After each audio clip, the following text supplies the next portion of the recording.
the way, and then from there we can get going. All right. Hey everyone, Anthony Fantano here, internet's busiest music nerd. Hope you're doing well. And it's time for an exclusive conversation with singer, songwriter, multi-instrumentalist, and producer James Blake, who is fresh off of an album release. We're going to be talking about that and anything else rather, that comes up in this conversation. James, how are you doing? Great. It's nice to be here. Thanks for having me. Oh, you're a little quiet again. Okay. Come a little closer. There you are. There you are. I do kind of want to like hone in on that though, like really like off of this record after having listened to it multiple times and kind of taking in, you know, the themes and the emotions of it all. Like, are you okay?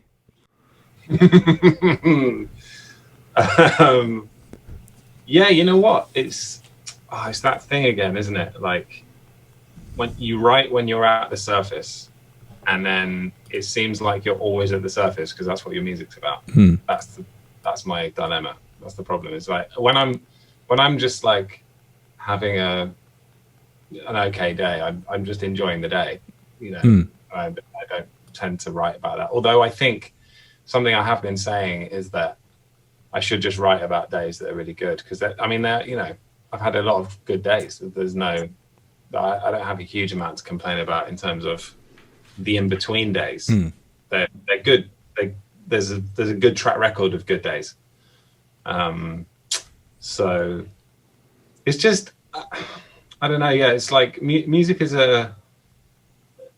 it's a sort of alchemy, isn't it? And that alchemy usually is easiest to access when you're just at the surface feelings wise. So yeah, I guess like the most intense emotions that you can kind of just like drag off the top that are rising above. Yeah, because otherwise it would be like, you know, you'd probably think by watching an interview with me or something, you'd probably think I was just lying.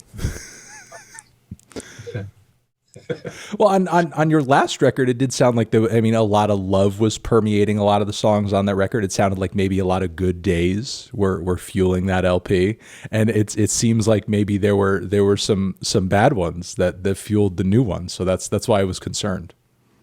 That's true, and I guess not a lot of people were asking me if I was okay on the scene film. A lot of people were just saying, "Oh, you know, stop talking about love, please. You sound too happy," which is whatever. But the new one, I see the sadists are out and they're happy that I'm back to talking about sad things. They're happy you're sad. Yeah, exactly. People all sharing my misery together, which is great. Yeah, they want to be. They're not sort of like reveling in your unhappiness. They want to be unhappy with you. Yeah, or just that my unhappiness continues forever, which is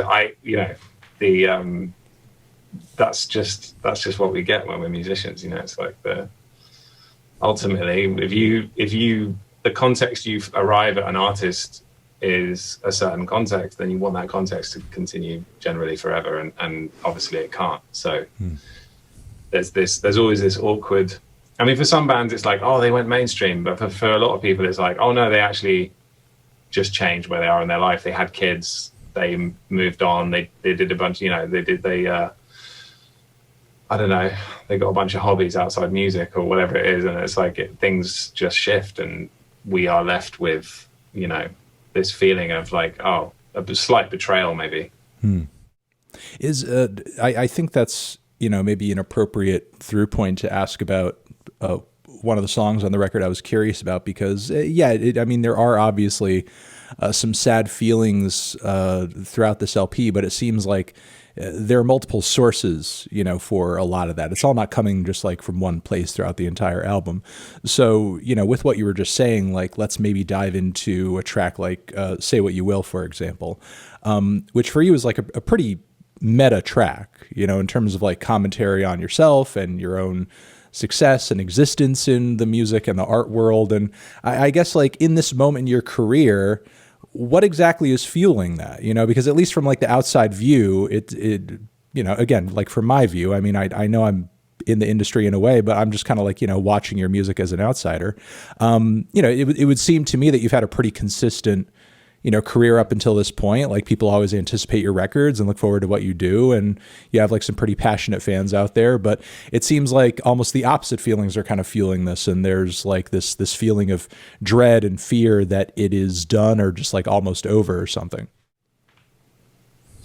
Yeah, I mean, wasn't there that Tame Impala track where he basically says like, "I'm becoming obsessed"? I can't remember what the lyric is, but he basically says like, "I'm not the topic is relevance." I can't remember which of the song is, but I hear him on one of his tracks was talking about how he felt like he was, fighting for relevance or something like that. And it's not, it's not that obviously Tame Impala is as big as he's ever been, and hugely successful and stuff.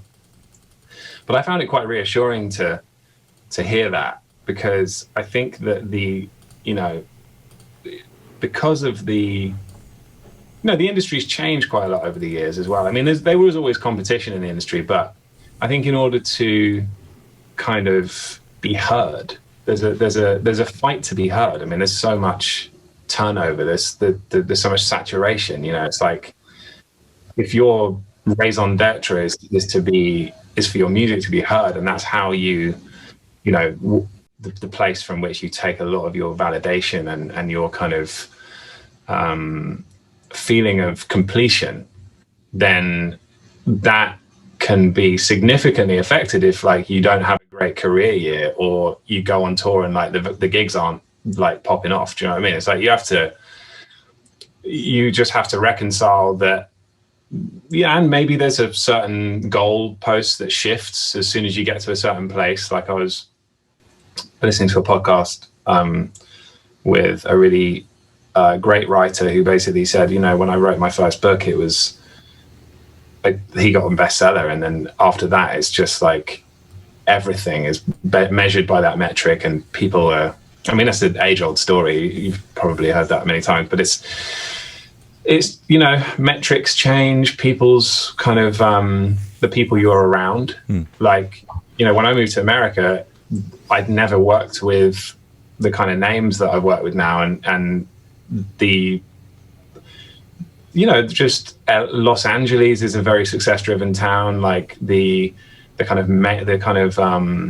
FOMO and the sort of mania around like just making being as successful as possible can have a negative effect on you if you live here, because I think people as you can be as grounded as you like, and really keep your feet on the ground as much as you can, but ultimately materialism and just measurements of success and like the industry, it can get to you, and it certainly aspects of it got to me, and I think I'm transparent about that, because I just don't think there's any point in being like, yeah man, like, I just stayed in my den and I just made records and didn't give a fuck what anyone thought, because that's just not how it happened in my life. Like I just felt, especially during COVID, where it was, suddenly on the horizon was potentially, not having a career and not knowing what was going to happen. At that point, feeling incredibly unheard, and hadn't put a record out in a while, hadn't really toured in a while, the tour I'd been on previously felt kind of like, it was like kind of light. Like it was like, we were doing festivals and the bookings were wrong, and like we were playing festivals where we were being put on the wrong stages and people weren't coming to see us, and we were just like, it was just all happening at once. And it was one of those moments where I went, oh shit, this success I had might not last forever. And it was a moment of like, shit, okay, this is my whole purpose. And it's not that being successful is my whole purpose, but music is. So what the fuck am I going to do? And that's kind of where you've got to start going, okay, it's not my only, I have to figure out a way of being okay if I never come back, if I never do another record, if I never, this has to be something I love doing for any crowd and for just the love of doing it. And you can lose that over a 10-year career, that feeling. Sure. So I think that's kind of what that song's about. Is it probably seems like, well, what the fuck's he got to complain about? But it's definitely, I think a lot of musicians were going through that. And I think one of the things I found after I put the song out was people would reach out to me and be like, fuck, like successful people reaching out and being like, that changed the way I felt about my perception online and my perception, you know, whatever. So, I mean, the alternative to that, though, is like, I don't know, finding a way to define success in your own way. And do you feel at this point that you're at least doing that?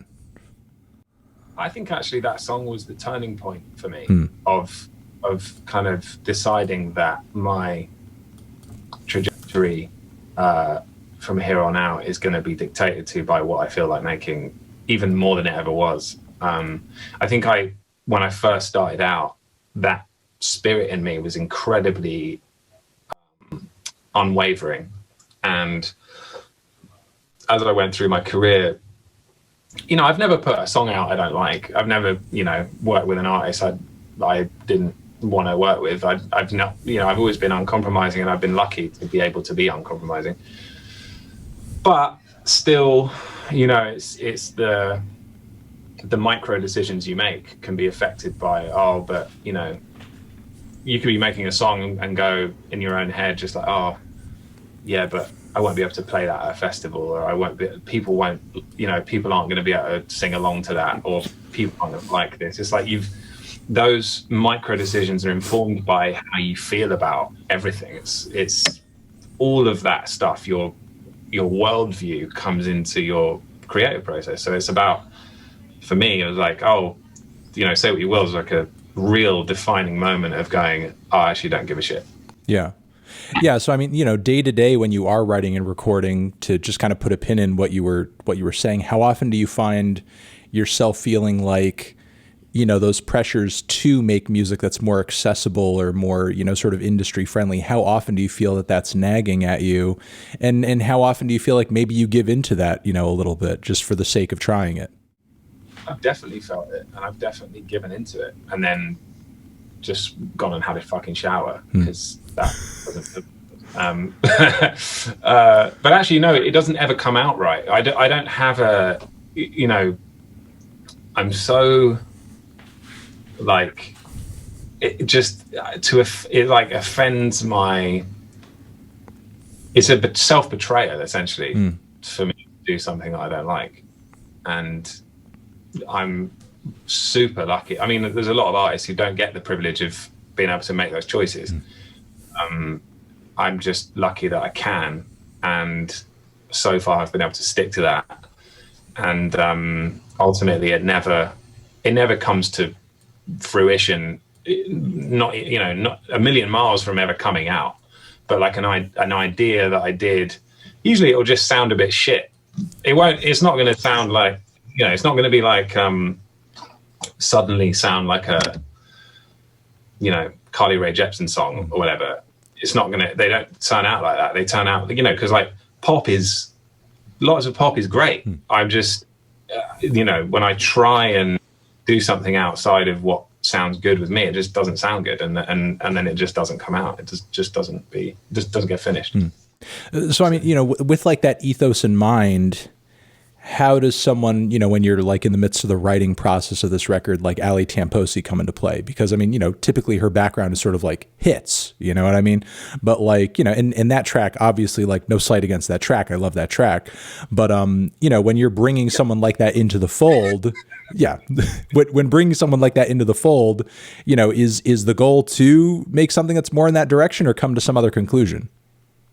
I think to be honest, a lot of writers who write with me just feel that they get to be free and just don't have to worry about hitting those markers, you know. And it's not that, you know, I mean, Ali's just worked on so much great pop music, and like the reason I wanted to work with her is because I love the melodies she's written for other people, and same with Stara. And, you know, like I think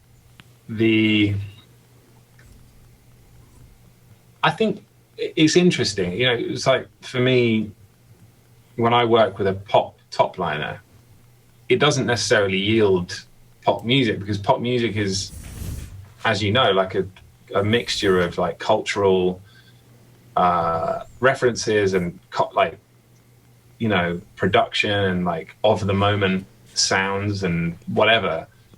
And I don't really deal in that. I just deal in what I did in it. And so when one of those pop top liners works with me, it's just a kind of, we just mesh our worlds, and you end up with something like,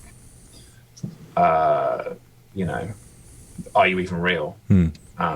Which, yeah, you know, they're just different, and it's cool. Yeah, no, which I think is especially the case for Frozen, which I wanted to ask you about, because like that track, in terms of like what you did, what Jid did, and what Suave did, the way it comes together, it feels like something that's totally unlike the music either of you respectively make. You know what I mean? I feel like all three of you came together and made something wholly different that, you know, maybe we'll never hear from any of you ever again. It just seemed like, you know, a really like lightning in the bottle kind of moment. I actually think that's what, I mean, when I start songs, I don't use the same drum sounds. I don't use the same synths. I don't use the same anything for any song that I make. Like, I don't have a preset that I load up. I mean, you know, not to knock it, but I don't have a preset. Yeah. So by rule, do you just like avoid that? I just a habit I got into from early really. But like, I just have always just started with a complete blank canvas and just started with ideas that come from any direction. It could be piano, voice, you know, something on the synth, like a thing that I made on the Octa track, or like a modular jam with, you know, all this, like all these wires coming out of a bomb looking thing. Like, it doesn't always start that way. So for me, Suave and Jid are like, in that way, they're kind of like two extra instruments who birthed this insane. I mean, you know, like, I actually started that song for Jid. I started the beat. I made the beat with this Prophet X keyboard over here, and sent it to Jid, hoping it would be on his record. And then, you know, he did this thing. I was like, oh, that's amazing. And he just had the verse, and I had my little thing at the beginning. And then it just turned into, after a while, you know, he was working on a record, and it didn't really fit that. So I was just like, well, it doesn't really fit mine either, but I'm going to see, because maybe the inclusion of this song opens up sonic possibilities for everything else. And then so I finished it like that, and then sent it to Suave, and he just laid the verse down in 20 minutes. It was unbelievable. And which reminds me, that verse reminds me of like early Eminem or something, just the kind of imagery he paints. Yeah, it was like super self-referential, and it was going through this really intense narrative and referencing back to Jid as well.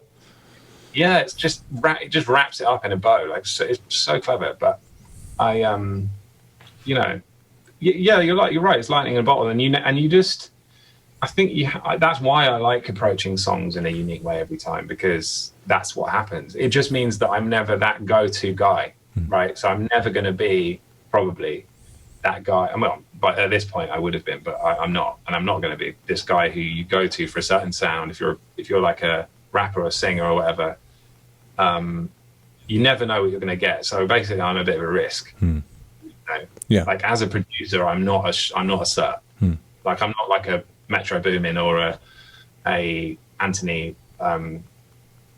Sorry, because you're named Anthony, I'm now missing this guy's name. Just had a complete mind melt. Bleachers. Oh, okay. Jack Antonoff. He has a very definite sound. Sure. You know, and just, you know, very talented, very definite sound. I guess that's just not written in the you know, just not, that wasn't written for me. But I appreciate that, and then I'm like, I sometimes find myself frustrated with myself because I'm actually too like esoteric. The way I think just doesn't allow for that, for it to come out like consistently, essentially. So, but then you do get moments like that. Yeah.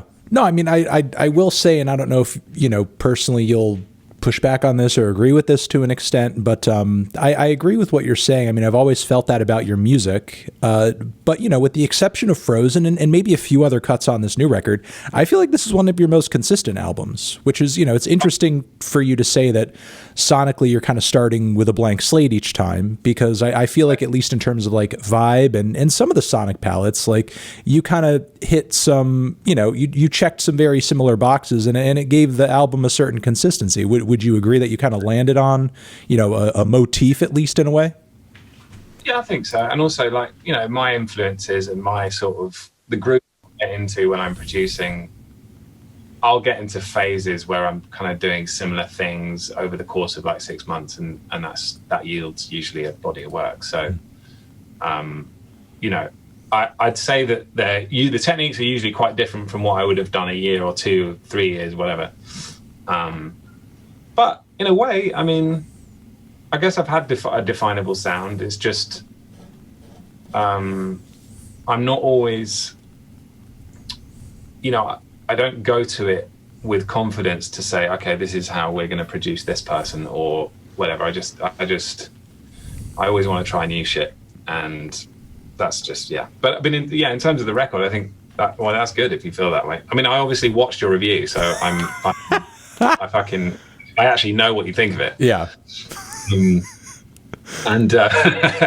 But to be honest, I've read all the reviews of my record because I actually like to know what people thought of it, just so I know how it's, at least on a critical level, how it's kind of being received. It helps me just think about how I want to approach the thing, and obviously the fan response is the main thing, but I mean, it's just it's all part of an ecosystem of feedback. And with that, from either the reviews or the general feedback, is there anything in regards to that, or your just experience in making the record, that you feel like is kind of, a major, or maybe a couple of major takeaways that you feel like you're going to take on to the next record, in terms of things that you either want to try, accomplish, or avoid? Yeah, I think songwriting. I'd like to avoid that. Avoid songwriting, just as a concept. Yeah, sort of over it. I think that's interesting, because I think, in terms of like songwriting in the traditional sense, this record and your last one, I think, leaned pretty heavily on that. Do you think that? Yeah. Do you think you've kind of like just you binged on it and now you're just absolutely sick of it? Yeah, like like a lot of things. Just got sick of hummus at one point. You know what I mean? You can really get sick of anything. And songwriting is, is the new one. Mm-hmm. Okay. No, I fuck songwriting for now anyway. Maybe it'll come back at another point.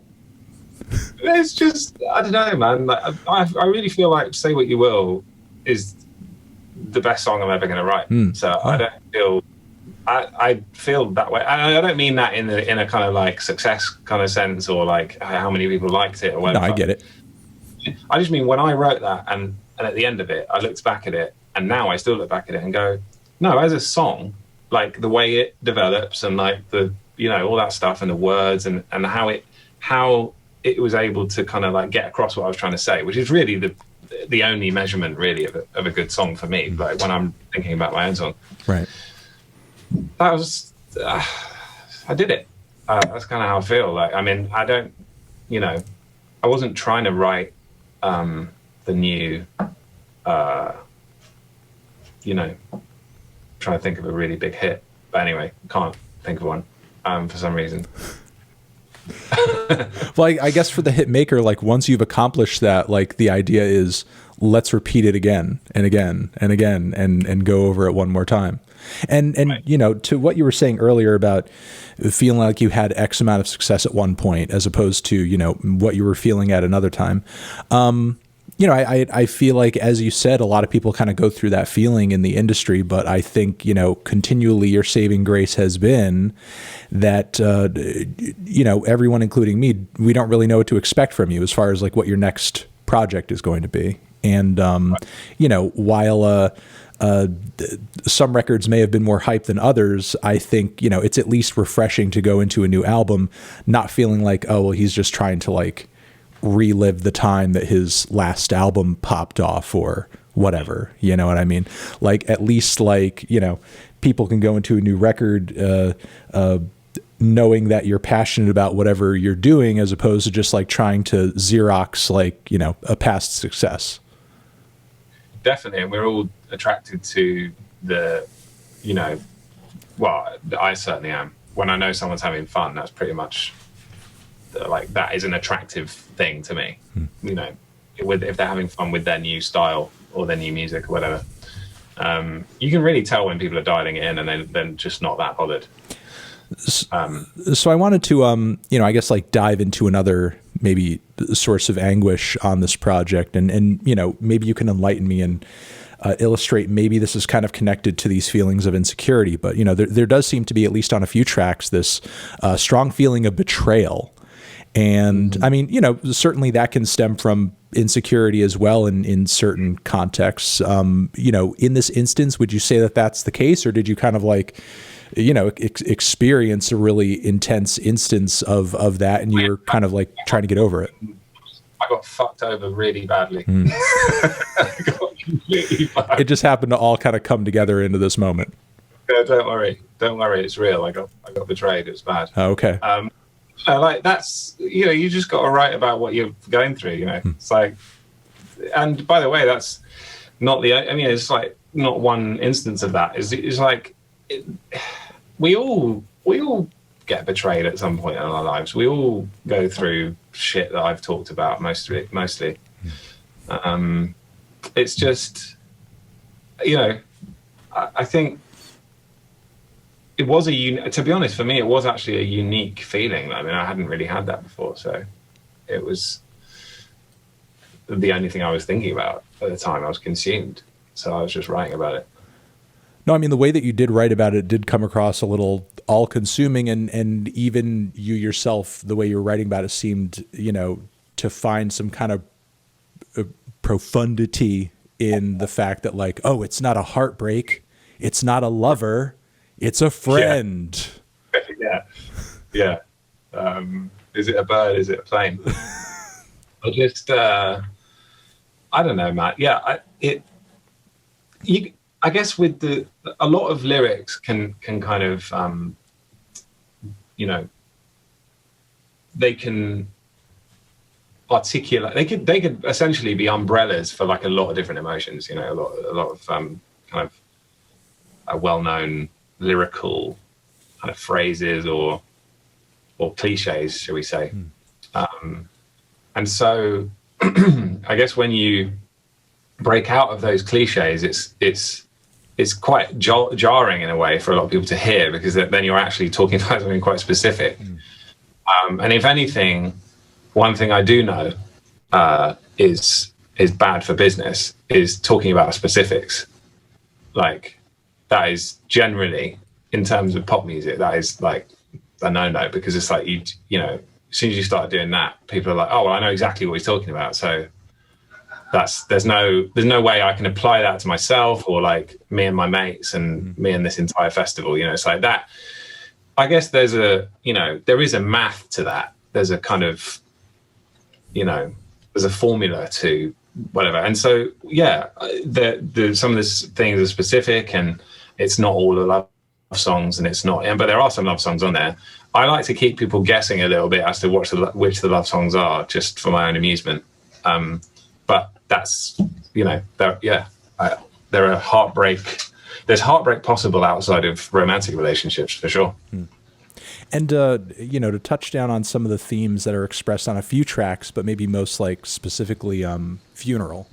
I was kind of curious because obviously, you're kind of speaking of these themes of death in sort of a figurative sense, but the way in which you speak about them, it's as if you're kind of giving up a vision of yourself or an era of yourself or a presumption of yourself and kind of, changing into something else. Like, I guess without getting too much into specifics or getting into TMI territory, like what exactly was kind of the source of those feelings? You know, was it something that was kind of driven also in the same way, like with Say What You Will, kind of like, you know, your vision of yourself as an artist and a public figure? Or was it something that's like, you know, more private in terms of changing and growing and morphing into a different individual? I think it was actually an amalgamation of one feeling across multiple different scenarios. So it's like the feeling of not being heard is the, you know, not being heard by a friend, not being heard by someone who doesn't know you're hurting and or knows you're hurting and isn't listening, or you know, you're trying to, you want the situation to change, you want it to improve, and they're just not open to that, or whatever it is, and you just feel kind of constricted. There's nothing you can really do, and then also just, you know, not being heard. I mean, it was kind of metaphorical in a sense, because when I made that song, I was just in quarantine. We'd been in quarantine for like 4 or 5 months, apart from my IG lives, which were terrifying to do. I was like, shit, this could just be it. This could be it. Like, there's, you know, and it obviously scuppered any plans that, you know, not that was the worst thing that happened in 2020, but right. It was just an unfortunate side effect for me, was the fact that I'd had all these plans to release a record, do all this shit, and obviously none of that was happening. So I wasn't going on the road, and this big thing that had been a fixture of my life for like 10 years, I suddenly couldn't do it. And then I literally just felt kind of, like I wasn't being heard. Like, I mean, on a, you know, physically, I actually wasn't being heard. And so there was that, which was not the main aspect of the song, but it's certainly a, you know, coincidence, maybe. But yeah, it's like, there's also an element of like love in that song of, you know, like, I'll live in the leaves that crunch under your feet. I want to be heard if I can't be seen. It's like that is one of the most kind of like what's the word? It was just a description of how, like, for you to have so much love for someone that you're just, look, man, I'll just live in the background. I don't care. This is, you know, you're very special, and I want us to not, I want you to hear me. I want you to, you know, that's basically it. Yeah. Okay. Yeah. And oh, by the way, I'll ramble about shit. You can literally stop me. I know you feel. Oh no, you're not rambling too long. By all means. Yeah, I also wanted to ask, given just how incredibly personal and specific to your personal experiences a lot of these tracks are, you know, what was kind of your ethos going into deciding which songs, and even specifically this one, because we have sort of like just the straight James Blake version, and then we have like the slow tie version on the deluxe. Like, when and if with these tracks are you kind of deciding this needs some input, or this needs another voice, or this needs like an additional perspective, or, you know, vocal, just to add to the narrative or add to, you know, what I'm saying here? Yeah, well, funeral was done, and then I think I was going to London, and I was working with Ty, and I was thinking about doing a video, and I was actually thinking about putting Ty in the video, asking Ty to be in the video, but not actually be on the song. A little bit like Phineas is in Say What You Will. Sure. But at that point, Jamila said, well, why don't you just put him on the song? It'd probably sound amazing on the song. I was like, definitely not the song I would have chosen for Slow Tie, but then it made total sense, because I was thinking, well, in that second verse, I could just take my vocal out and just see what he does. And then I went up to Northampton, stayed with him.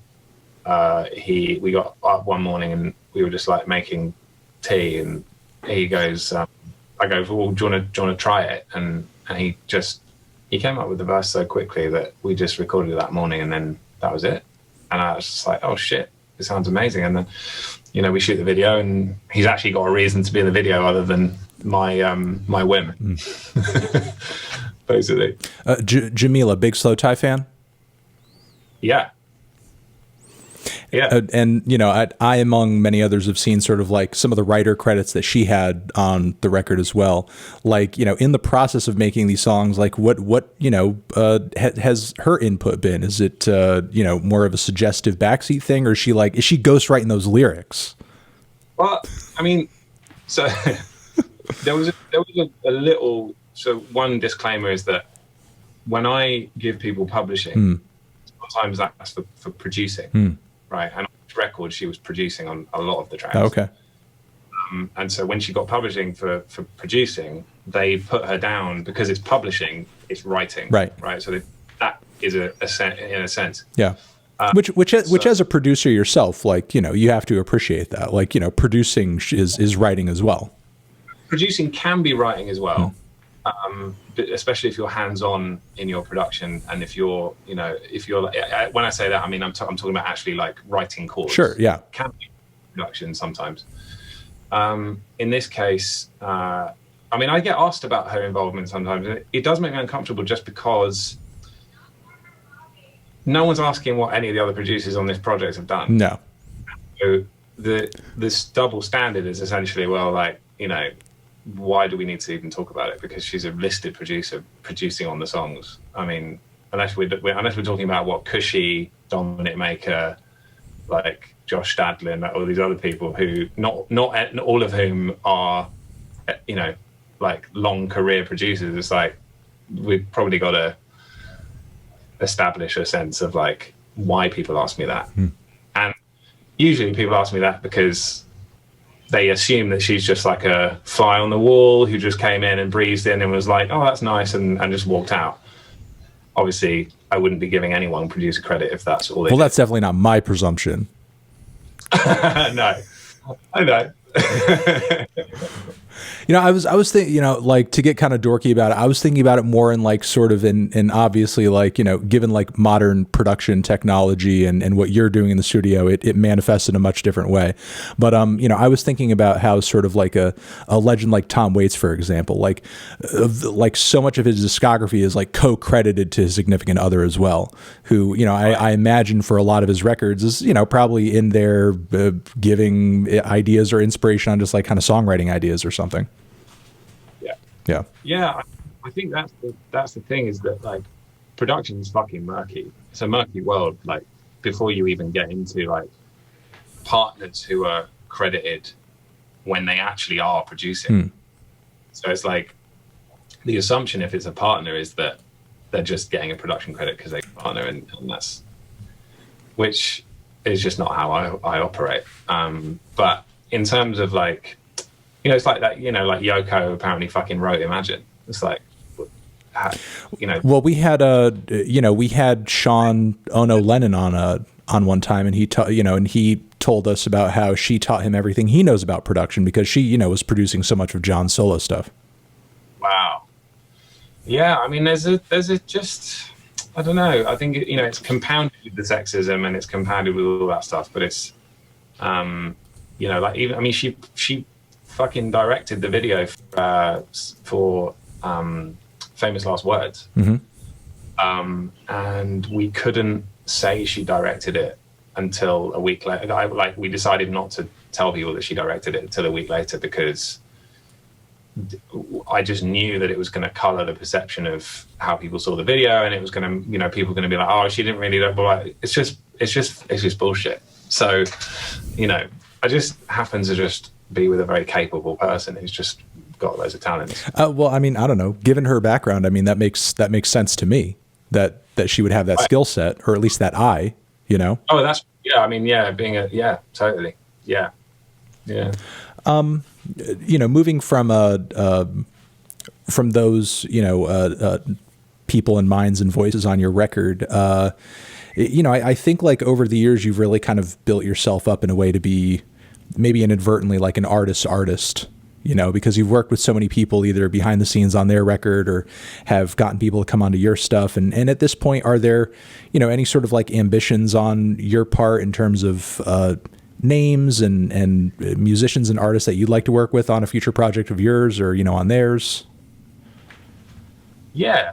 Well, I'd like to work with Ryuichi Sakamoto. Mm-hmm. I think that's really amazing.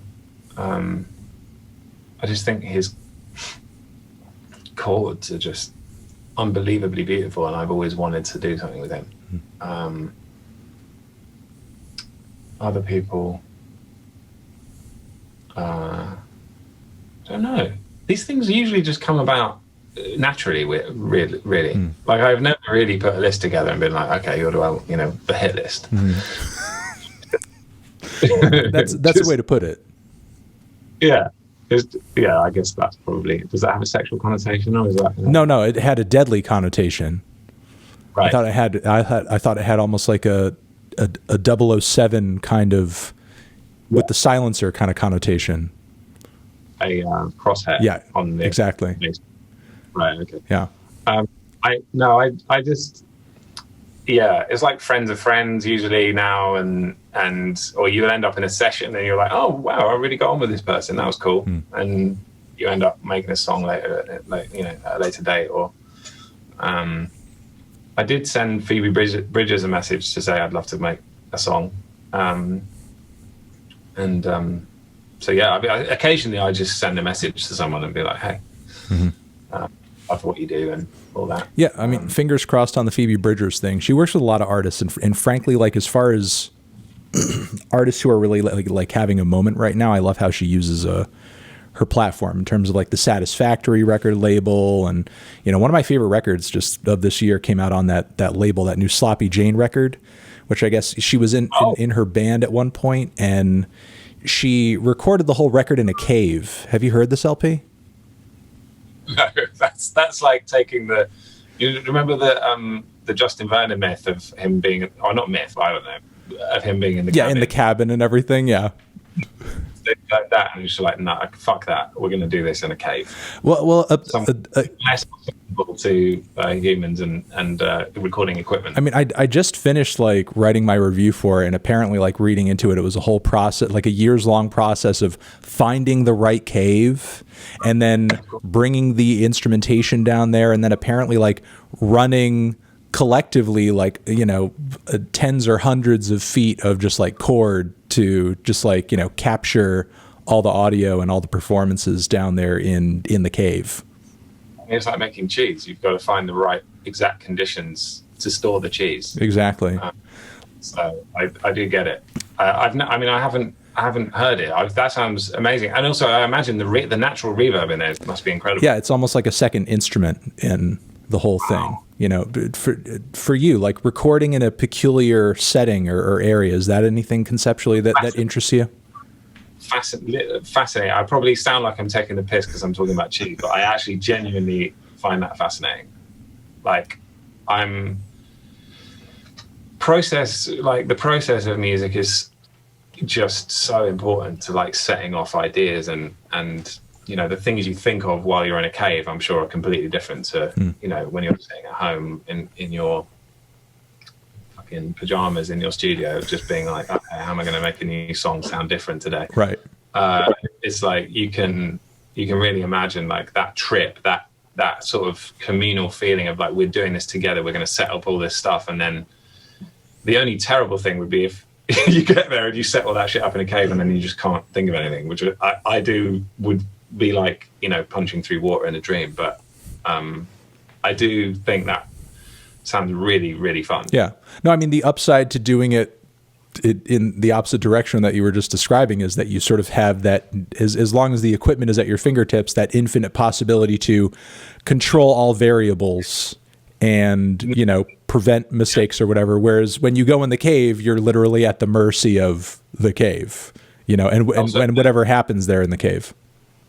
Yeah, bats. And I don't like the idea of, you know, I find it, you know, when I was doing the Godspeed, the recording Godspeed, I had to do that about 30 8 times. I think it was in the 40s how many times I performed that, because there were crickets, or I think you call them cicadas, in the background of all the recordings, and I didn't know that until I listened back, and then I had to do like 10 more takes.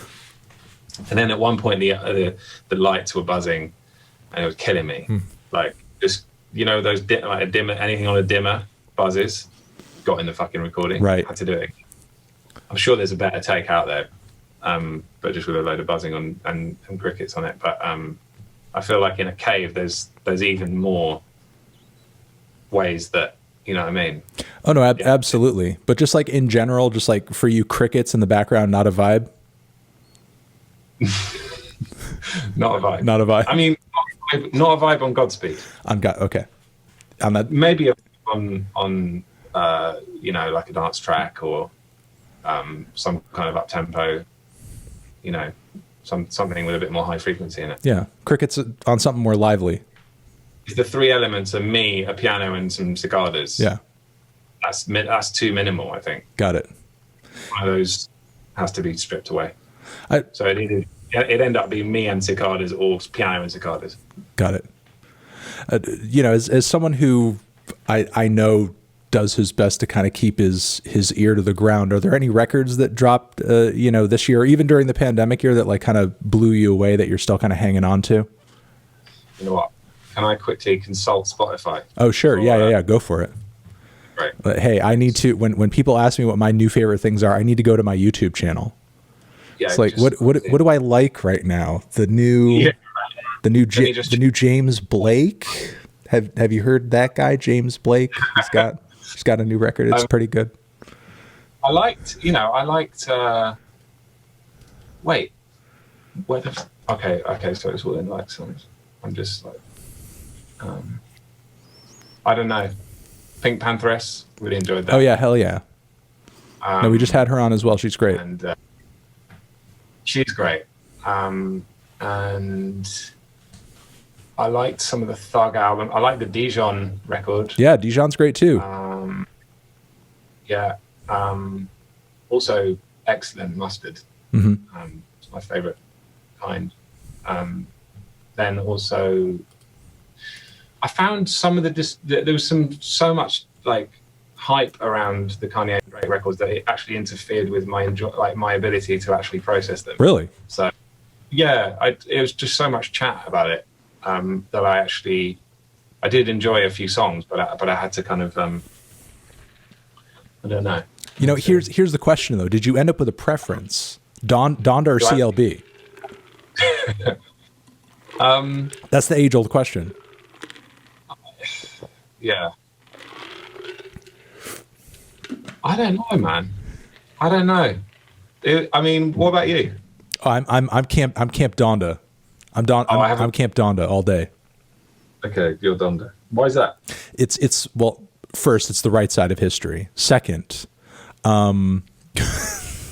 as I came to listen to it more and more, I appreciated.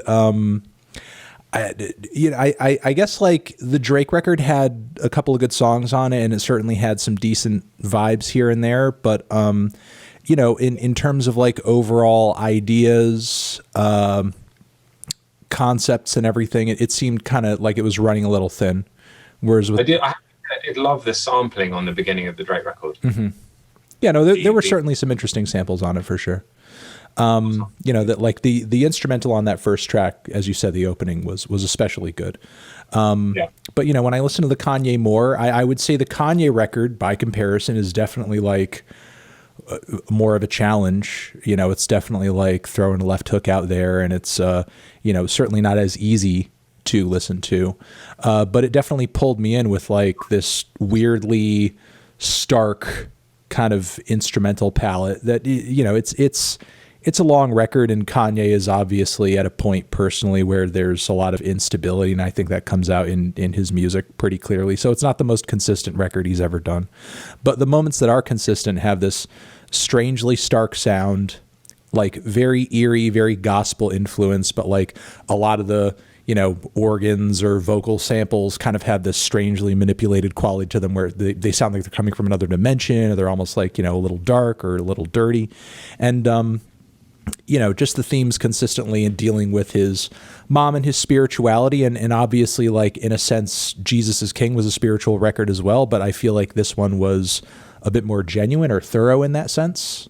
Yeah, I'm with you. I think it cut to, there were moments on Kanye record that cut to that thing that he had in the, what's the Steve McQueen video, the song that Steve McQueen did the video for. Steve McQueen? Am I thinking of the right person? I feel like that sometimes. That I feel like that song. It's probably one of the starkest emotional, like, gut punches of any song that I think Kanye's ever put out. And there were definitely moments on Donda where he reached that thing that only he can do. Some, it's this kind of like super stark phrase of like, oh, hello. Super stark phrase. I told him I was doing it. That's a feature. That's a feature in the interview. Super stark phrase of something that cuts through everything and just go, here's the absolute truth of how I feel. To be honest, I just love moments like that. So I love that moments like that in all music.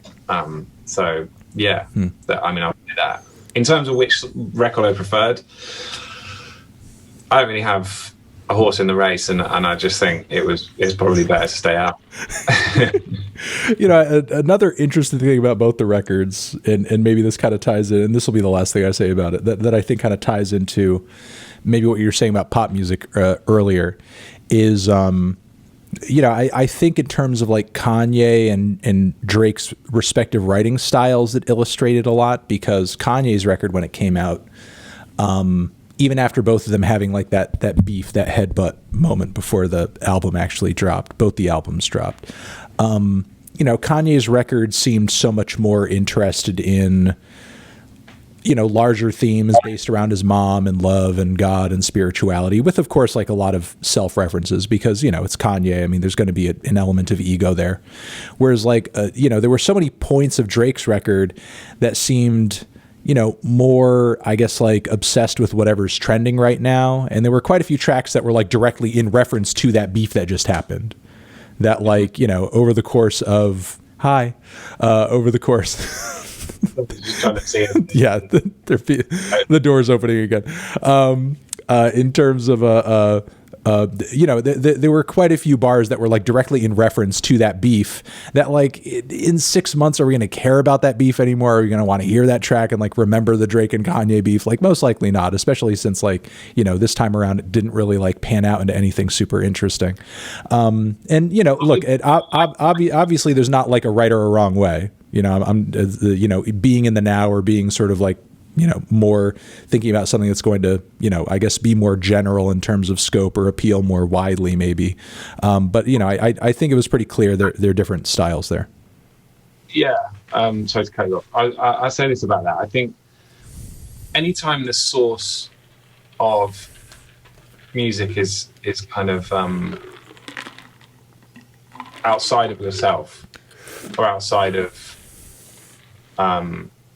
something connected and kind of doesn't have to be internal, but it could be something, just not approval, anger, other feelings like that, resentment. When I think music is made under those conditions, it makes it hard for it to succeed. No, I mean, it can't. What somebody else is thinking, or if I'm worried about what somebody else is doing in their craft, when I'm writing songs, I don't make my best music. And that's been historically true. I'm not saying that those two records are not good, but that's certainly how I've felt in my own music. No, I agree with what you're saying, and I think like certainly there's something to be said about writing in that way, because Drake's music does garner a lot of attention and he does have a lot of fans.